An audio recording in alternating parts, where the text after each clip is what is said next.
Sorry about that. No, don't apologise.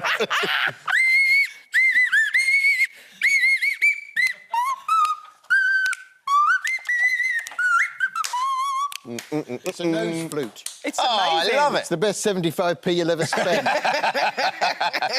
Is that all out of the snozzle?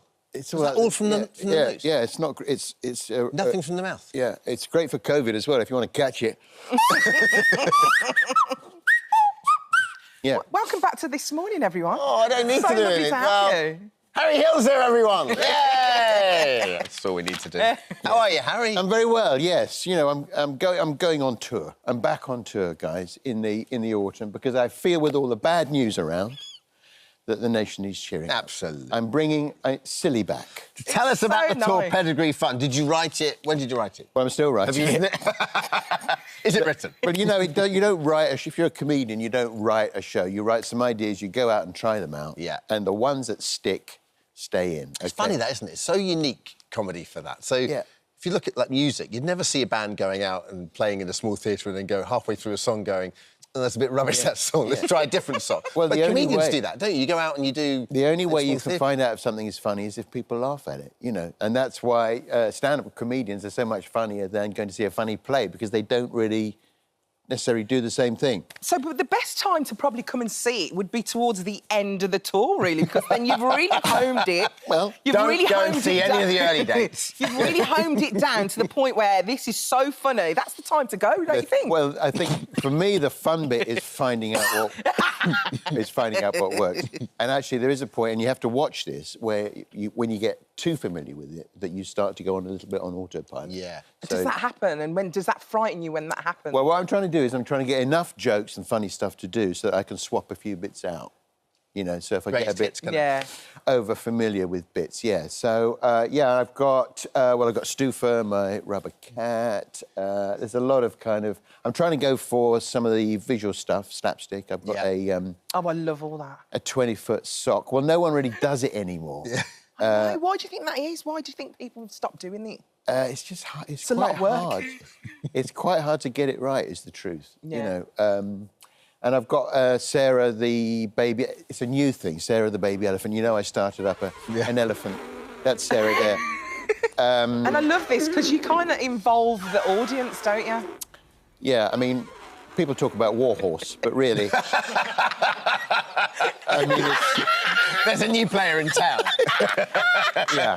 This is where it's at. Yeah, so, you know, I started this elephant sanctuary and I rescued her from a circus where she had been abused by a clown, sadly. And so she's very wary of people who wear a lot of makeup.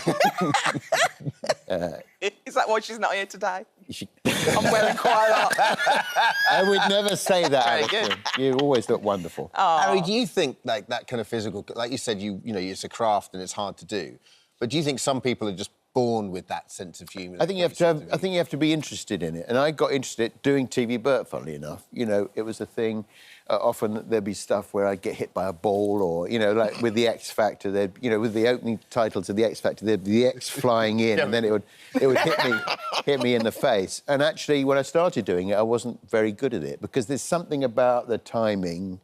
You know, when you get hit by a ball, for instance, right? Shame we haven't got one here, but what you don't do, you don't go bang and fall back, right? The funny thing is to go, for it to hit you, bang, and then fall back. It's just a little timing thing, and it's sort of the difference between it being funny and just being a bit like, oh, that bloke's been hit by a ball. And who are the greats for you? The physical comedians that you love, like... Well, I mean, there's a guy called, you probably don't, Mr. Pastry, who was around.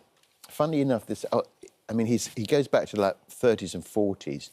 And when I was a little boy, he came to my school and he opened the sports day, right? And I didn't know who he was. He was very old. Yeah. And he comes on and he's got this sort of tailcoat and a red nose, and then he fell into the swimming pool by accident, OK? And this is a guy maybe in his 70s, and he's got the full outfit on. He's turned up to a small primary school in Kent, and he's gone all the way. I mean, and it's... And you're in, aren't you? Yeah. Do you reckon that's what it was that inspired you? You thought, I want to do that? I think it's certainly an element of it. But, I mean, in the 70s, there was a lot of it around. Yeah. You know, people had a tight 20 minutes of physical, you know. Tommy Cooper was such a great physical Tommy's comedian, brilliant. wasn't he? Yeah. You And you remember Morecambe and Wise for how great they were together. Yes. But they were Yeah, really and a good lot of them had a physical background, you know, comedians. they'd learnt, they could all dance and that kind of rhythm thing, which I think helps it. Yeah. I'm showing my age here, but do you remember Harold Lloyd? Yeah, well, You Well, they used to remind me a play little Harold bit. Lloyd in the morning, didn't they? Yeah, For kids. it's amazing. Yeah. It's Like silent. during the It's silent holiday. movie. you'll never see a silent film on TV now. No. They just don't. And I actually sat my kids down to watch Laurel and Hardy because I'm a big fan of Laurel and Hardy, and they're probably the best. But there's something about the interface, just the black and white silent. They just they can't. Yeah. We can't do it for that long. There's nothing for them to. I remember when The Artist came out. Remember that the film a few years ago? Yeah. And it won a lot of BAFTAs and I think it won some Yeah. Oscars as It well. won an Oscar for Best Picture. Yeah, and it was just this wonderful I black love- and white I silent love that film. With a little dog in it. Yeah.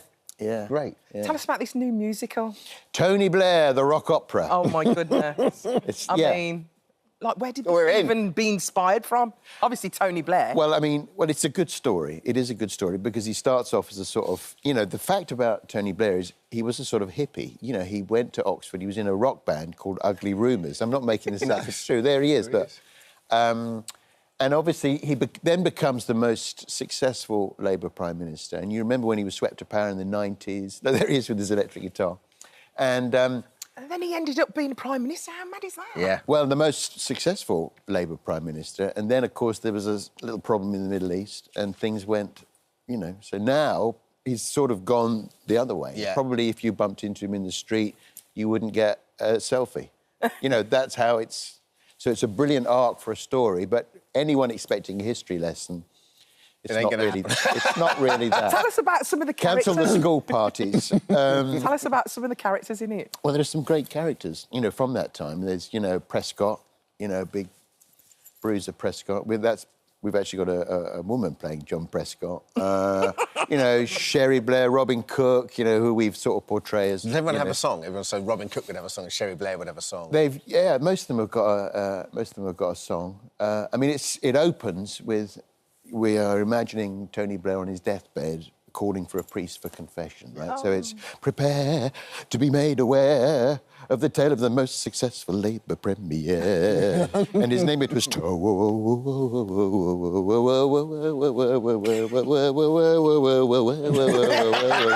Blair. I'm not in it. I should be in it with a voice like I can that. imagine you in the audience doing that.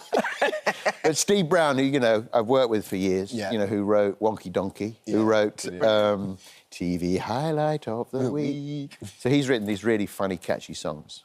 And you've got Junior Bake Off coming up as well. I love you in that, by the way. Oh, thanks. So Yeah, good. it's the most fun I've ever had on It's the show. lovely. Because the kids are just so funny and They're surprising. getting a bit younger this time, aren't they? 9 to 12, Yeah. yeah. I mean, they're all good, those kids. But, you know, the older ones sometimes are a little bit too... Too cool. Yeah, they don't want to talk to Uncle Harry. Yeah, they realise they don't really have to talk to me to win. And actually, my job on that show is just to sort of distract them from... Because sometimes they get a little bit, you know, they're worried about how their bread's going to rise and how long's it been in the proving drawer, and I'm just trying to sort of make them have a bit of fun with it. Oh, I love too. it. Yeah. Great. Well, Thanks, listen, Harry. tickets for Harry's tour is out now. And Pedigree also, Fun. And Yeah. also Tony. Tony. At the It's out Park now. Theatre in Finsbury Park, which is a lovely little theatre. Oh, Yeah. thanks, yeah. Harry. It's so good Thanks, to see Harry. you. And you, yeah. As Thanks seen for on having me on. TV, Harry Hill.